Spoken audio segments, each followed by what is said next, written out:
بسم اللہ الرحمن الرحیم۔ السلام علیکم۔ آج ہم پڑھیں گے سورہ ہود رکو نمبر 4۔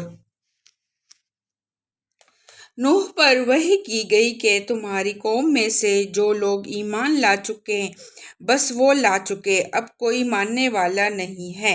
ان کے کرتوتوں پر غم کھانا چھوڑو اور ہماری نگرانی میں ہماری وحی کے مطابق ایک کشتی بنانی شروع کر دو، اور دیکھو جن لوگوں نے ظلم کیا ہے ان کے حق میں مجھ سے کوئی سفارش نہ کرنا، یہ سارے کے سارے اب ڈوبنے والے ہیں۔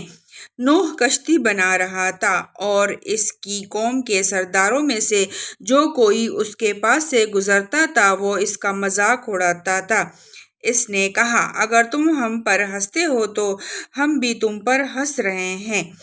ان قریب تمہیں خود معلوم ہو جائے گا کہ کس پر وہ عذاب آتا ہے جو اسے رسوا کر دے گا، اور کس پر وہ بلا ٹوٹ پڑتی ہے جو ٹالے نہ ٹلے گی، یہاں تک کہ جب ہمارا حکم آ گیا اور وہ تناور الابل پڑا تو ہم نے کہا، ہر ایک قسم کے جانوروں کا ایک ایک جوڑا کشتی میں رکھ لو، اپنے گھر والوں کو بھی، سوائے ان اشخاص کے جن کی نشاندہی پہلے کی جا چکی ہے، اس میں سوار کر ادوار، اور ان کو بھی بٹھا لو جو ایمان لائے ہیں۔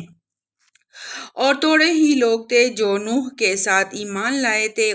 نوح نے کہا، سوار ہو جاؤ اس میں، اللہ ہی کے نام سے ہے اس کا چلنا بھی اور اس کا ٹھہرنا بھی، میرا رب بڑا غفور اور رحیم ہے۔ کشتی ان لوگوں کو لیے چلی جا رہی تھی اور ایک ایک موج پہاڑ کی طرح اٹھ رہی تھی۔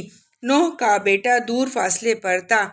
نوح نے پکار کر کہا، بیٹا ہمارے ساتھ سوار ہو جا، کافروں کے ساتھ نہ رہ۔ اس نے پلٹ کر جواب دیا، میں ابھی ایک پہاڑ پر چڑھا جاتا ہوں جو مجھے پانی سے بچا لے گا۔ نوح نے کہا، آج کوئی چیز اللہ کے حکم سے بچانے والی نہیں ہے سوائے اس کے کہ اللہ ہی کسی پر رحم فرمائے۔ اتنے میں ایک موج دونوں کے درمیان حائل ہو گئی اور وہ بھی ڈوبنے والوں میں شامل ہو گیا۔ حکم ہوا، اے زمین اپنا سارا پانی نگل جا اور اے آسمان رک جا۔ چنانچہ پانی زمین میں بیٹھ گیا۔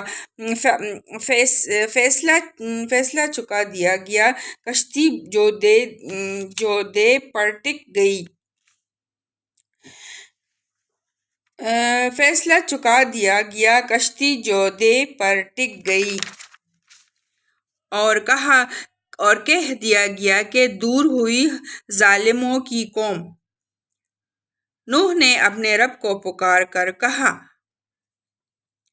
اے رب، میرا بیٹا میرے گھر والوں میں سے ہے اور تیرا وعدہ سچا ہے، اور تو سب حاکموں سے بڑا اور بہتر حاکم ہے۔ جواب میں ارشاد ہوا، اے نوح، وہ تیرے گھر والوں میں سے نہیں ہے، وہ تو ایک بگڑا ہوا کام ہے۔ لہٰذا تو اس بات کی مجھ سے درخواست نہ کر جس کی حقیقت تو نہیں جانتا۔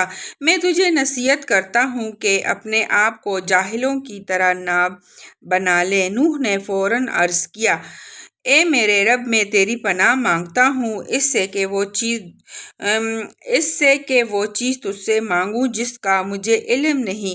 اگر تو نے مجھے معاف نہ کیا اور رحم نہ فرمایا تو میں برباد ہو جاؤں گا۔ حکم ہوا، اے نوح، اتر جا، ہماری طرف سے سلامتی اور برکتیں ہیں تجھ پر اور ان گروہوں پر جو تیرے ساتھ ہیں، اور کچھ گروہ ایسے بھی ہیں جن کو ہم کچھ مدت سامان زندگی بخشیں گے، پھر انہیں ہماری طرف سے دردناک عذاب پہنچے گا۔ اے نبی صلی اللہ علیہ وسلم، یہ غیب کی خبریں ہیں جو ہم تمہاری طرف وحی کر رہے ہیں، اس سے پہلے نہ تم ان کو جانتے تھے اور نہ تمہاری قوم۔ بس صبر کرو، انجام کا رمتکیوں میں ہی کی حق میں ہے۔